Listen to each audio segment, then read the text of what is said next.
Tes cek 1 2 3.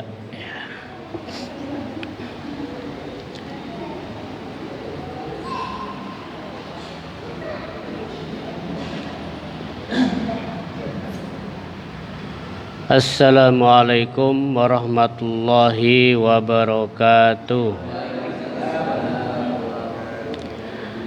Alhamdulillahilladzi nahmaduhu wa nasta'inuhu wa nastaghfiruh wa na'udzu billahi min syururi anfusina wa min sayyiati a'malina.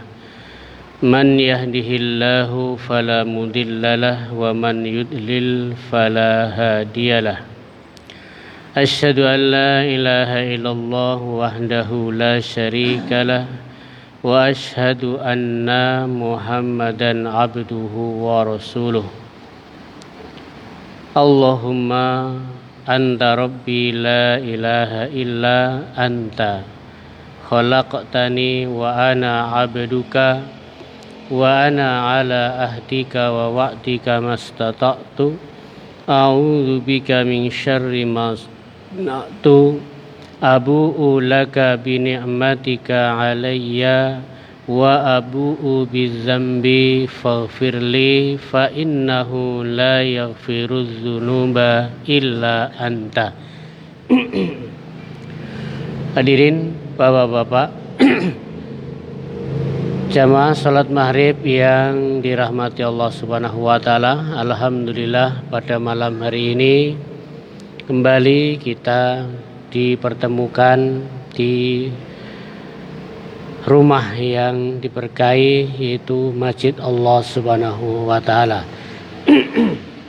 Salat dan salam tak lupa pula kita aturkan kepada junjungan Nabi kita Muhammad sallallahu alaihi wasallam, keluarga beliau, para sahabatnya, serta orang-orang yang istiqomah di jalannya sampai hari kiamat kelak nanti. Dan mudah-mudahan kita yang hadir pada malam hari ini khususnya mendapatkan kemudahan, keistiqomahan tadi sampai ajal menjemput kita. Malam hari ini kita akan melanjutkan, yaitu surat Al-Baqarah ayat yang ke 214 sekarang. Ya, kita baca 2 ayat saja, 214 sampai 215. 214 sampai 215. Kalau sudah ketemu, mari kita baca bersama-sama, diawali dengan ta'awudz. A'udzu billahi minasy syaithanir rajim. Bismillahirrahmanirrahim. Am hasibtum an tadkhulul jannata walamma ya'tikum masalul ladzina khalau min qablikum massatuhumul ba'sa'u wad-dharra'u wa zulzilu hatta yaqular rasulu walladzina amanu ma'ah mata nasrullah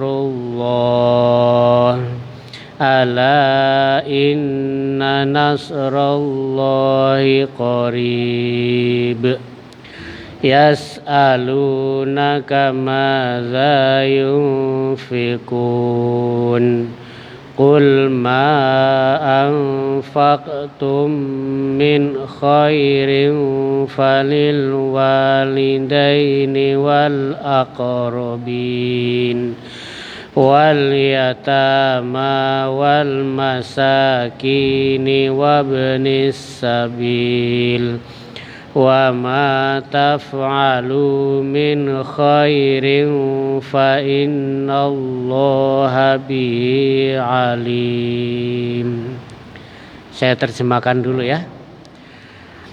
Apakah hasibtum, kamu menyangka atau mengira, antadkhulul jannah, kamu akan masuk surga, walamma, padahal belum, ya'tikum, datang kepada kalian, masal, perumpamaan, alladzina khawlau min qablikum, yang menimpa orang-orang sebelum kalian.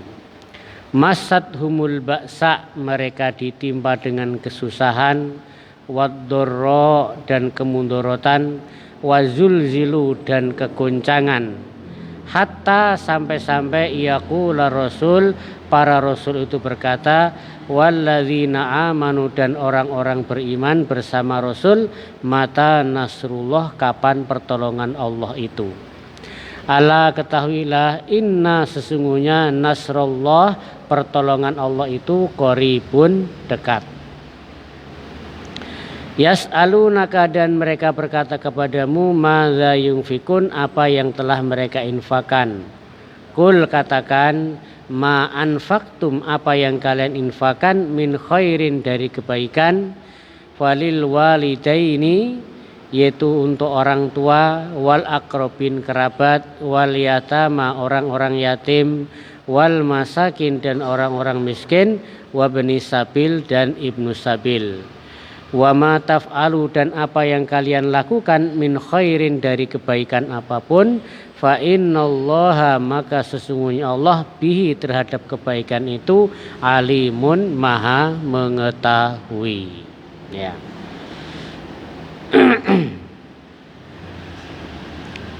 Ya, kita baca keterangannya ayat yang pertama. Itu pertanyaan. Itu pertanyaan. Ya, biasanya kan atau. Itu bisa atau, tapi di sini artinya adalah apakah. Hasibatum, kalian mengira, menyangka. Dari kata apa? Hasibayah sabu, ya, menghitung, ya, ilmu hisab itu berarti apa? Ilmu hitung. Kasih ya. Ya, jadi hasiba itu yang kita sangka, yang kita kira, yang kita pikirkan. Maka hasibtum, akah kalian menyangka, apakah kalian berpikir, ya, antadkhulul jannah, kalian akan masuk surga. Ya, pertanyaan, ya, apakah kalian itu berpikir akan masuk surga? Padahal apa? Walamma, padahal belum apa? Ya'tikum, datang kepada kalian, masal, ya, perumpamaan, ya, cobaan-cobaan yang didatangkan alladzina khalau min qablikum, kepada orang-orang sebelum kalian, ya, minal mu'minin, yaitu dari orang-orang beriman, kemudian minal, dari fitnah, tapi mereka sabar, ya, maka apa? Maka bersabarlah kalian sebagaimana mereka bersabar. Jadi orang-orang beriman itu pasti akan diuji, ya. Maka apalagi kok kita mengaku akan masuk surga kalau belum diuji. Maka pertanyaannya kan begini, apakah kalian itu ingin berpikiran masuk surga padahal kalian belum diuji sebagaimana orang-orang dulu diuji. Jadi pasti, jangankan orang beriman, orang hidup di dunia itu pasti ada ujian, apalagi orang beriman. Ya, bahkan iman yang paling ujian yang paling berat itu kepada siapa? Para nabi itu paling berat, karena apa? Imannya paling tinggi. Baru setelah itu apa? Level di bawahnya, mungkin para ulama, itu ujiannya juga berat. Nah, kalau kita itu biasa-biasa saja imannya, ujiannya juga biasa-biasa. Tapi ujian biasa-biasa saja kadang-kadang kita hampir menyerah. Kita hampir bendera putih. Ujian kita itu ya tidak sebanding dengan orang-orang dahulu. Ya. Maka ujian itu sebanding dengan keimanan. La yukallifullahu nafsan illa wus'aha. Allah itu tidak akan membebani sesuatu yang di luar kemampuan kita. Ya. Ujian kita ngatasi rasa malas, gitu ya. Tiap datang waktu azan, ujian kita apa diuji?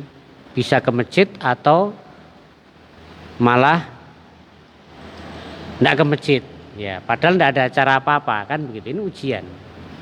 Nah, ujian kita mungkin tiap hari bisa tidak kita baca Al-Quran. Nah, itu ujian juga. Ya, tiap hari kita bisa baca lembar Al-Quran berapa lembar. Nah, itu ujian juga. Kadang-kadang kalau semangat ya baca, ya. Tapi kalau pas males, aras-arasen, tidak baca, kan begitu kan? Itu siapa? Kita atau siapa? Ya kita, kan? Kita. Ya. Nah, mungkin ujiannya kita juga tidak seberat seperti orang dulu berupa fisik, ya. Ya, kita ini ujian sakit kita paling apa? Demam, ya. Demam lah kita itu. Yang sering kan demam ujian kita. Sakit gigi jarang-jarang. Ya, batuk paling ya, batuk-batuk itu. Ya, tapi juga ada orang yang ujiannya berat juga. Ya, makanya pernah kemarin kita sampaikan Sa'ad bin Abi Waqqas, ya, seorang sahabat. Ketika Rasulullah mengatakan sungguh orang yang demam itu selama dia demam itu akan diampuni dosa-dosanya, kan begitu. Apa kata Sa'ad bin Waqqas? Akhirnya dia berdoa, ya Allah, jadikan selama hidupku itu adalah demam. Tapi jangan sampai demam itu menjadikan aku melalaikan ibadah. Betul, Sa'ad bin Waqqas senantiasa demam. Tapi demamnya itu tidak pernah menghalangi dia untuk ke masjid, apalagi berjihad, tetap dia berangkat. Ya, ini kan pahala terus nih. Kan musibah sakit itu kan kalau kita sabar pahala, ya kan? Dan dia doanya dikabulkan oleh Allah Subhanahu wa taala. Ya, tapi ini kan tidak semua orang, ya. Tidak semua orang mampu. Ya, jangan kita, saya mau niru Sa'ad bin Abi Waqqas gitu kan. Minta demam terus, baru seminggu nanti sudah kapok-kapok, akhirnya tidak pernah ke masjid juga, akhirnya demam aja. Nah, kita tidak kuat. Itu memang beda-beda para sahabat, ya, beda. Bahkan ketika terjadi peperangan menaklukkan kalau tidak salah Qadisiyah, itu panglimanya kan Sa'ad bin Abi Waqqas. Itu saat itu apa? Itu seluruh tubuhnya itu bisul-bisul semua. Tetap mimpin perang. Tidak bisa duduk, bisul teman. Dia ditandu. Jadi panglimanya itu ditandu. Ya. Lihat kisah nanti, kisah Sa'ad bin Waqqas. Seorang panglima, komandan di dalam perang itu, dia itu tubuhnya penuh bisul sehingga tidak bisa naik kuda sendiri. Bahkan dia harus ditandu, tapi menang. Ya. Ya, jadi kadang-kadang kalau kita itu mendapatkan ujian berat itu kayaknya aduh susahnya, betul ya.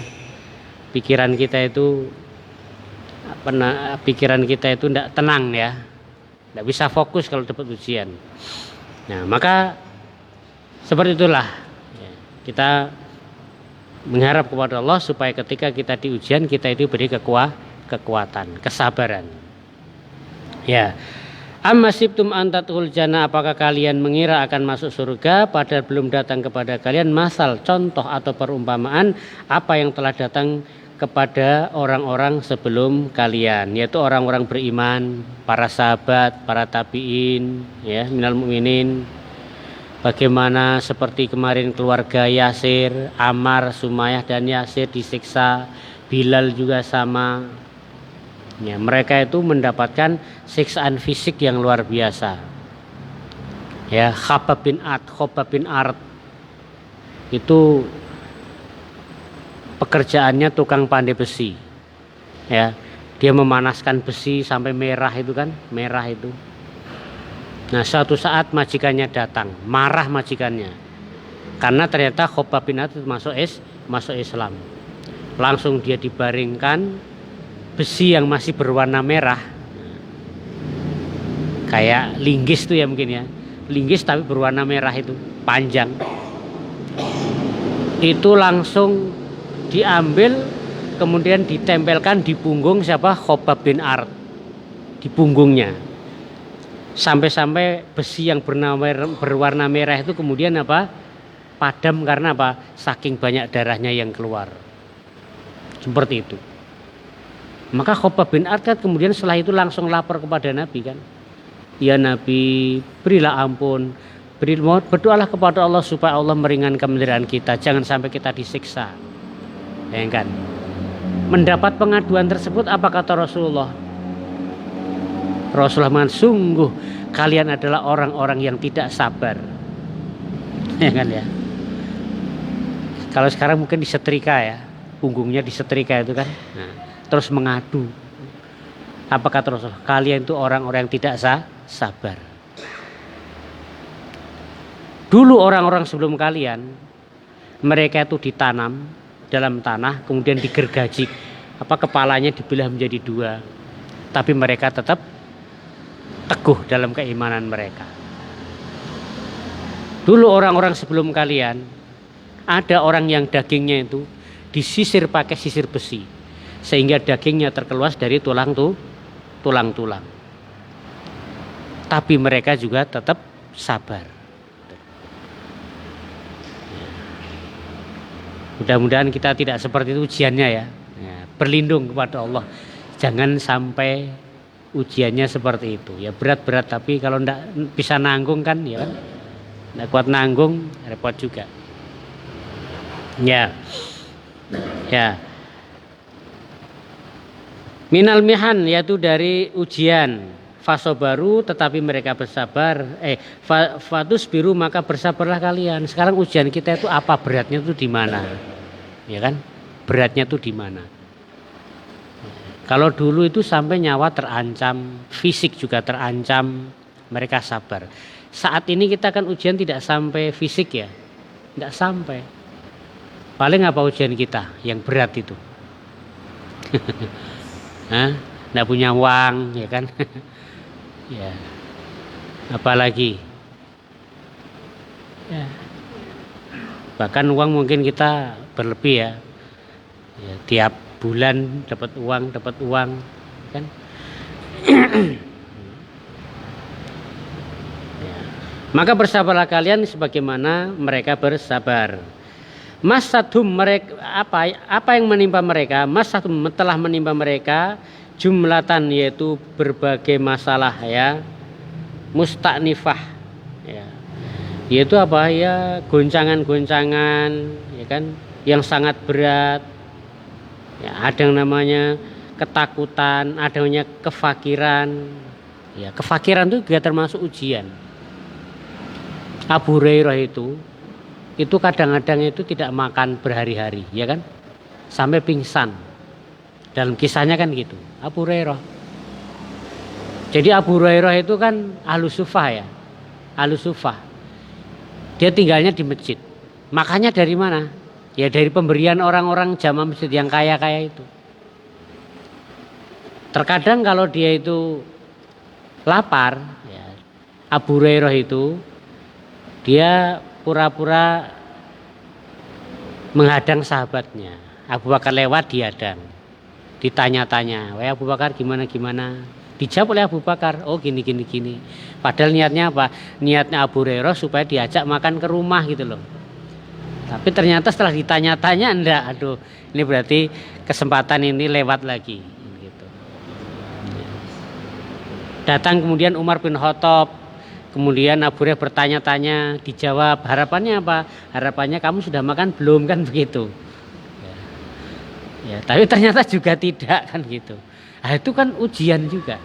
Sabar. Bahkan beberapa kali Abu Hurairah itu sampai pingsan di masjid karena saking laparnya, sampai pingsan. Ya, pingsan. Itu kan ujian. Ya, kita itu lapar kapan? Pas puasa besok aja kan. Ya, bukan karena ndak ada, Tapi karena apa memang ya itu memang ya makanya puasa itu kan salah satu hikmahnya untuk bisa merasakan orang-orang miskin seperti orang-orang gitu. Ya. Bahkan kemarin di Indonesia di sosmed rame ya. Ada seorang laki-laki yang lapar. Sudah minta berapa kali tidak ada yang ngasih. Akhirnya dia lapor polisi, saya sudah mencuri kan begitu. Supaya apa? Supaya dimasukkan penjara biar dapat makan kan begitu.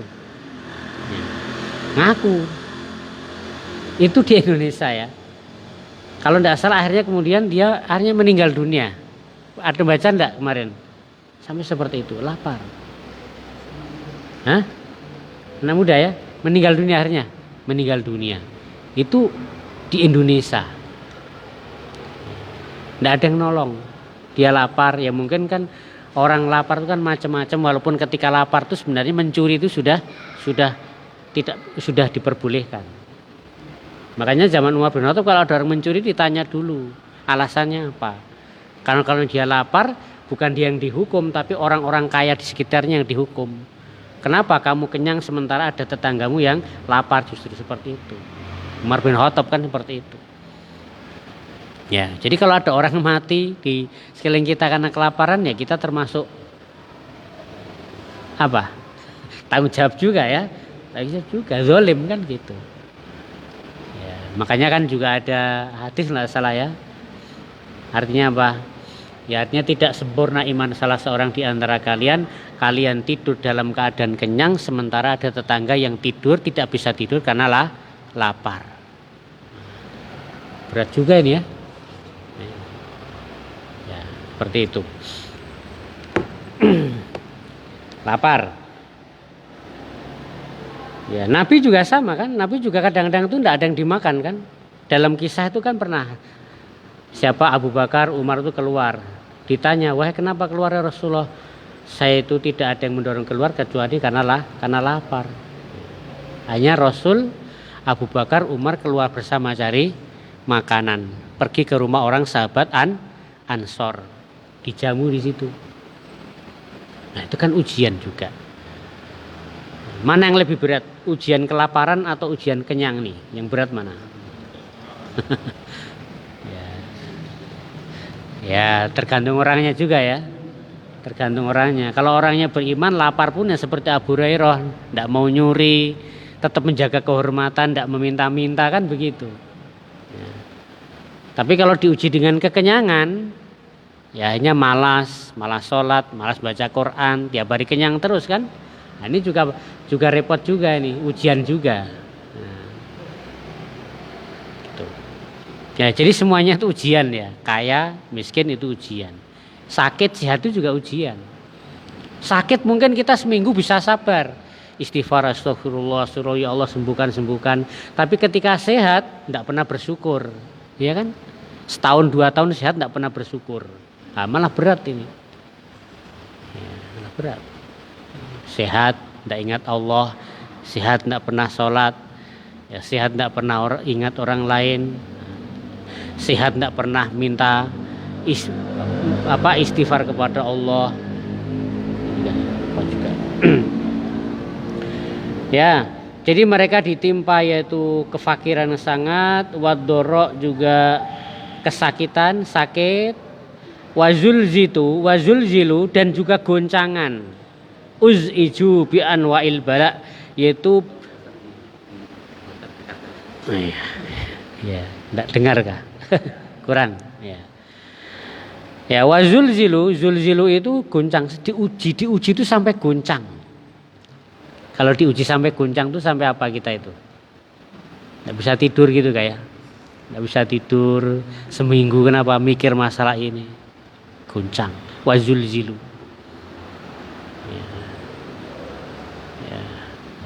Ya kalau di Palestina betul enggak bisa tidur ya. Karena apa? Tiap hari dibom betul nggak bisa tidur. Kehilangan orang tua, kehilangan suami, istri, anak. Nah, itu kan betul-betul wazul itu lu goncang juga.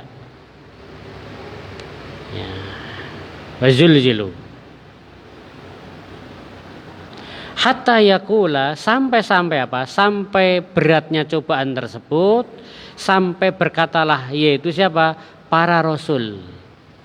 Sampai-sampai para rasul pun jawab, mereka berkata, walladzina amanu, orang-orang beriman juga sampai berkata apa? Mata nasrullah, kapan pertolongan Allah itu udah datang. Mereka yakin. Tapi kapannya itu sampai ditanyakan. Saking beratnya cobaan. Ya mungkin kita juga pernah ngalami ya. Kapan hidup kok kayak gini-gini terus gitu kan. Kapan berubah kan gitu. Ya.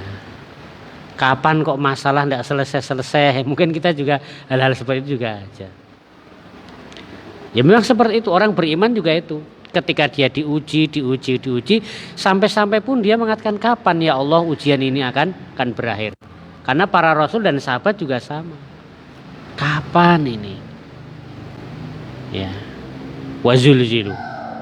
Nah ini hatta yaqula rasulu walladzina amanu ma'ah, sampai berkatalah yaitu para rasul dan orang-orang yang beriman. Mata nasrullah, kapan pertolongan Allah itu. Nabi Zakaria ketika mau dibunuh, dia kan lari ke hutan. Terus dapat ilham atau dapat wahyu, suruh masuk ke dalam pohon besar. Hanya masuk ke dalam pohon besar tersebut bisa masuk. Tapi kemudian dicari oleh orang-orang yang bunuh. Mereka kehilangan jejak. Datanglah setan iblis. Itu Zakaria masuk ke dalam pohon. Mereka tidak percaya bagaimana orang bisa masuk ke dalam pohon. Iblis membawa sobekan kain, bajunya dari Zakaria. Ini buktinya ini. Ada mengatakan bajunya itu masih ada yang di luar pohon itu di situ ada kainnya itu. Hanya betul. Orang itu ambil gergaji, maka gergajinya itu digergaji, dipotong pakai gergaji. Nabi Zakaria di dalam, akhirnya apa? Dia juga kena gergaji tubuhnya.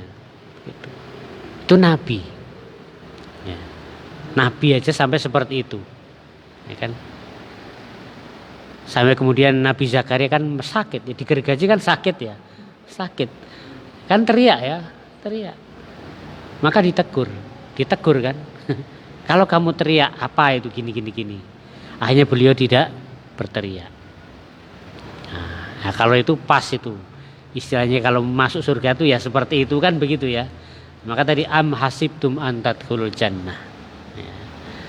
Ya kalau kita itu ujiannya ya subuh-subuh ngantuk-ngantuk ya harus ke masjid, ya kan? Pas enak-enak tidur, kemudian bangun sholat malam, itu kan ujian juga berat. Ya. Ya. Masalah pencuri tadi. Bagaimana hukumnya perampok atau pencuri mengambil tanpa izin milik orang non-muslim untuk perjuangan agama? Ini diperbolehkan apa tidak?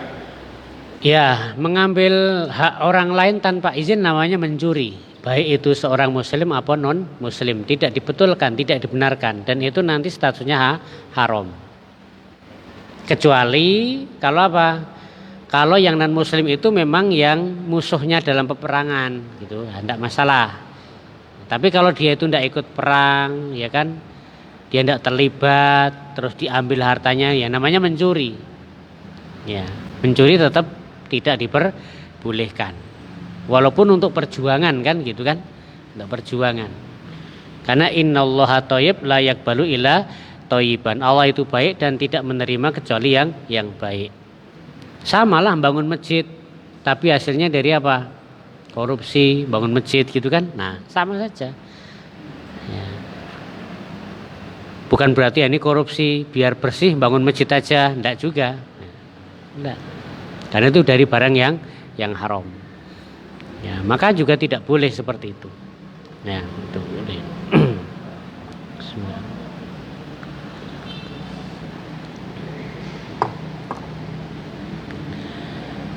Ala inna nasrul qarib, ketahuilah bahwasanya pertolongan Allah itu dah datang, yaitu pasti akan datang. Ya memang betul. Akhirnya pertolongan itu Allah akan datang. Kalau kita sabar berdoa, coba Nabi Yusuf Nabi siapa lagi? Nabi Ayub, ya kan? Pada akhirnya endingnya mereka apa? Ditolong oleh Allah Subhanahu wa Ta'ala. Nabi Yunus juga sama. Nabi Yunus ditelan ikan paus, ya kan? Sehingga dalam Al-Quran sampai-sampai beliau itu dalam 3 kegelapan. Kegelapan malam, kegelapan laut, dan kegelapan dalam ikan paus. Hanya pasrah aja kepada Allah Subhanahu wa Ta'ala. Mustahil bisa selamat itu. Mustahil bisa selamat, apalagi dibawa ikan paus ke dalam. Makanya dulu kan ada kapal selam yang meledak ya. Kapal selam yang meledak. Karena tekannya itu sangat kuat. Semakin dalam laut itu kan tekanannya semakin kuat. Mungkin kita itu begitu semakin dalam itu kita tidak kuat. Mungkin darah mengalir dari hidung, dari telinga, dari bahkan sampai kapal selam pun meledak. Tekanannya kuat. Ya. Nah, Nabi Yunus 3 kegelapan. Bahkan dalam ikan paus. Kalau logikanya ini bernapas di dalam perut ikan paus apa bisa kan gitu ya? Ya kan bisa bernapasnya padahal itu di dalam laut. Ya kalau di dalam kapal selam itu mungkin masih bisa bernapas ya. Ini di perut ikan paus ya kan gitu. Nah, apa? Iya. Paus. Nah, itu hanya ditolong juga. Karena apa? Doanya apa? La ilaha illa anta subhanaka inni kuntu minal. Ya, doanya cuma itu saja. Pasrah kepada Allah. Ini doa kalau sudah mentok semuanya, tidak ada harapan untuk selamat ya sudah. La ilaha illa anta subhanaka inni kuntu minal dzalimin. Nabi Ibrahim juga sama. Ketika dilemparkan, apa doanya? Hasbiyallah wa ni'mal wakil. Cukuplah Allah sebagai penolong. Itu doanya saja. Bahkan ujian terberat Nabi Ibrahim itu bukan ketika dibakar, bukan. Ujian terberat Nabi Ibrahim ketika mau dilempar ke dalam api, datang malaikat Jibril. Wahai Ibrahim, apa perlumu? Apa yang bisa saya bantu? Apa kata Nabi Ibrahim? Tidak. Adapun engkau Jibril, aku sama sekali tidak membutuhkanmu. Aku hanya butuh bantuan kepada Allah. Ujian terberat itu. Ya, kita lagi susah, lagi dapat masalah, ada bantuan tuh, alhamdulillah kan gitu ya. Alhamdulillah Allah nolong lewat orang lain kan begitu kan. Tapi Nabi Ibrahim ditolong malaikat Jibril seperti itu. Dia hanya ingin minta tolong kepada Allah dan betul akhirnya kan. Begitu dilempar ke dalam api yang membara, apa Allah yang menolong? Allah yang menolong. Apa kata Allah kepada api? Wahai api, jadilah engkau dingin. Jadi api itu jadi dingin. Makanya Nabi Ibrahim itu nabi yang betul-betul bapaknya tauhid ya. Karena ketauhidannya, keimanannya begitu luar biasa. Disuruh nyembelih anaknya dia laksanakan. Disuruh untuk membawa Hajar dan Ismail ke padang pasir yang tidak ada air, tidak ada kehidupan, beliau laksanakan. Nah, kalau kita kan mikir-mikir, mosok ditinggal di tengah-tengah padang pasir tidak ada apa-apa, bunuh diri kan kita seperti itu. Tapi Nabi Ibrahim tidak. Disuruh nyembelih anaknya. Nah, iya kan? Kalau kita mimpi nanti suruh nyembelih anaknya, anak kita itu bukan dari Allah itu dari setan nanti ya, tidak mungkin terulang. Banyak kan sekarang kan, banyak orang-orang tuh katanya dapat mimpi suruh ini, suruh bunuh ini, banyak juga. Beda dengan Nabi Ibrahim. Ya. Hanya yaitu dukun biasanya untuk ilmu-ilmu tertentu mimpi suruh bunuh ini dan sebagainya. Nah, ya. Ala inna nasrul qarib, ketahuilah bahwasanya pertolongan itu adalah dekat. Ya, sabar ya, karena nanti Allah itu akan menurunkan pertolongannya saat yang tepat, saat memang kita itu sudah butuh. Kalau sekarang pertolongan Allah belum datang, bisa saja kita masih mampu untuk mengatasi masalah tersebut. Kita masih mampu. Tapi kalau nanti sudah di keluar kemampuan kita dan kita tetap tawakal kepada Allah Subhanahu wa taala, baru pertolongan itu datang. Ya.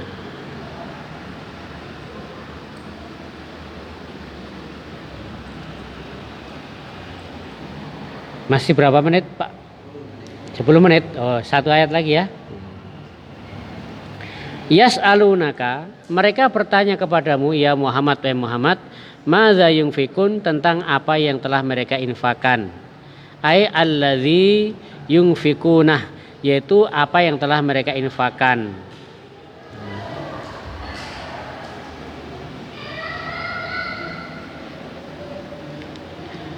Kemudian juga wasail. Nah, yang bertanya itu namanya siapa? Amr bin Jamuh. Amr bin Jamuh seorang sahabat tapi pincang. Wallahualam pincangnya karena cacat atau karena kecelakaan. Tapi sahabat yang pincang itu adalah namanya Amr bin Jamuh. Dia pincang jalannya.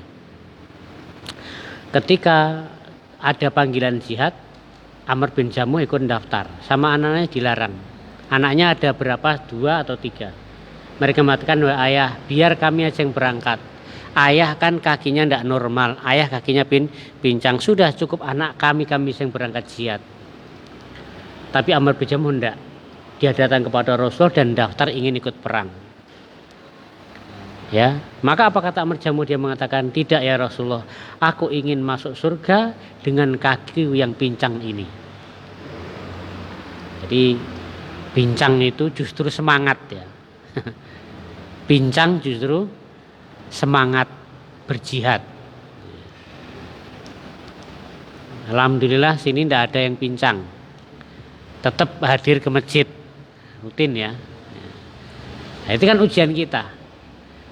Kita itu biasanya sehat, tapi nanti pincang sedikit ya sudah ya. Nah, itu kan ujian kita juga.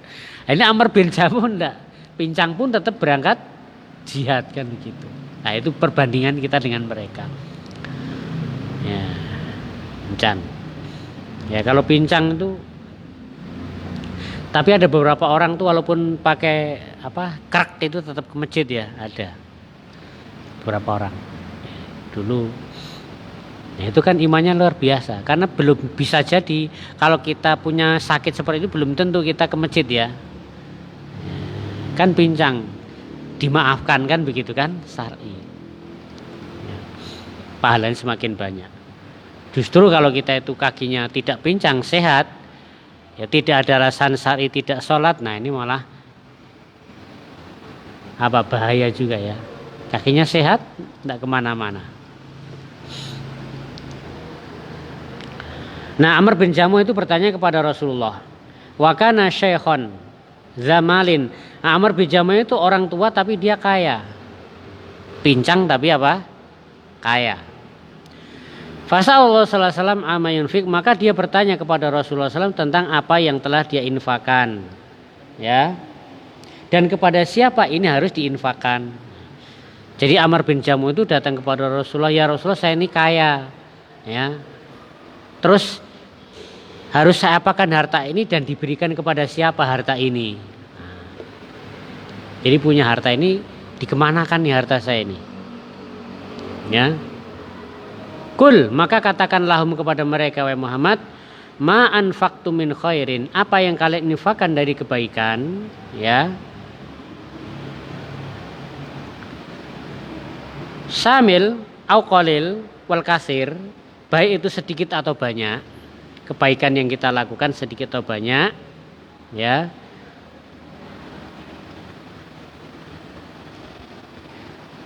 Dan diberi jawaban kepada siapa harus disalurkan. Nah ini, maka apa? Kalau kita punya harta, harus kemana kita salurkan? Pertama apa? Falil walidaini, maka untuk kedua orang tua. Kalau kita masih punya orang tua, pertama kali kalau kita punya harta, kasihkan kepada orang tua dulu. Falil walidaini. Apalagi orang-orang tua kita dulu mungkin sudah mengeluarkan biaya banyak untuk merawat kita semenjak dari bayi sampai kita mungkin bisa bekerja. Maka ingat, maka kalau mau infak yang pertama siapa? Falil walidain, yaitu kedua orang tua. Yang kedua wal akrobin, kerabat. Nah, kerabat dulu. Adik, kakak, paman, keponakan, bibi. Itu dulu kalau kita punya kelebihan harta. Jangan orang lain dulu. Ya, jangan orang lain dulu, kerabat dulu. Jadi pertama urutannya Pak, orang tua. Yang kedua kerabat. Yang ketiga siapa? Yang ketiga baru wal yatama, anak-anak ya. Anak-anak yatim itu yang ketiga. Jadi kalau kita punya uang 100.000 ini, semuanya butuh. Orang tua butuh, kerabat butuh, anak yatim butuh. Mana yang didahulukan? Orang tua dulu. Sesuai urutannya kan, orang tua dulu. Nanti kalau ada masih sisa baru kerabat. Kalau masih sisa baru siapa ya? Yatim. Urutannya seperti itu. Yatam. Kemudian apa? Wal masakin, setelah itu orang-orang miskin. Ingat perbedaan. Oh ya, miskin ya, orang-orang miskin. Jadi yatim dulu baru miskin. Tapi yatim yang miskin kali ya. Kalau yatim kan ada yang kaya juga kan. Anaknya konglomerat, ya kan, bapaknya mati, dia yatim tapi kan kaya kan. Nah, kaya dia. Mewarisi perusahaan bahkan, ya kan. Masakin yaitu orang-orang miskin. Miskin itu apa kemarin definisinya miskin? Masih ada ingat? Siapa orang miskin itu? Ya, orang yang masih kurang. Miskin itu masih kurang kebutuhannya, kurang. Ya. Kalau pas namanya cukup sudah. Cukup. Cukup itu tidak apa? Tidak kurang. Ya. Masakin. Kemudian yang terakhir wabni sabil, yaitu musafir. Musafir itu orang yang dalam perjalanan kehabisan bekal. Nah, ini dari pertanyaan. Ini siapa? Amr bin Jamuh, dia orang kaya. Saya itu hartanya mau saya kemanakan ya Rasulullah? Rasulullah apa kemudian turun ini? Katakan wahai Muhammad, kalau kamu punya harta, infakkan kepada siapa pertama? Orang tua, kemudian kerabat, yatim, miskin, dan musafir, urut-urutannya. Wa ma taf'alu min khairin, dan apa yang kalian lakukan dari kebaikan, yaitu infak tadi dan yang lainnya, fa innallaha bi'alim, maka sesungguhnya Allah Maha mengetahui. Artinya Allah nanti akan balas. Ya. Justru itulah harta kita yang tidak akan habis. Ya. Kalau kita nabung di bank, nabung dicatat. Tapi kalau terjadi banjir, bencana, ya kan, banknya bangkrut, hilang. Tapi kalau kita nabungnya di akhirat, diberikan kepada orang tua, kerabat, yatim, miskin, hilang itu tidak hilang, itu dicatat oleh Allah. Itu dicatat. Dan itu nanti akan dilipat gandakan, bisa sampai 10, 70 sampai 700. Itulah harta kita itu, yaitu sebenarnya. Tapi terkadang hitung-hitungan harta kita itu kan masih kita pegang ya. Nah, ini harta saya ini uang saya ini. Ya, kalau nanti duit dipakai ini infak nih, wah ini berkurang ini sudah ini. Ya. Padahal justru yang kita keluarkan itu yang apa? Itu yang tidak akan hilang, tidak akan hilang. Nah, saya kira itu dulu ya. Insyaallah besok kita lanjutkan dengan ayat yang berikutnya. Kita akhiri dengan doa majelis. Subhanakallahumma wa bihamdika asyhadu an la ilaha illa anta astaghfiruka wa atubu ilaik. Assalamualaikum warahmatullahi wabarakatuh.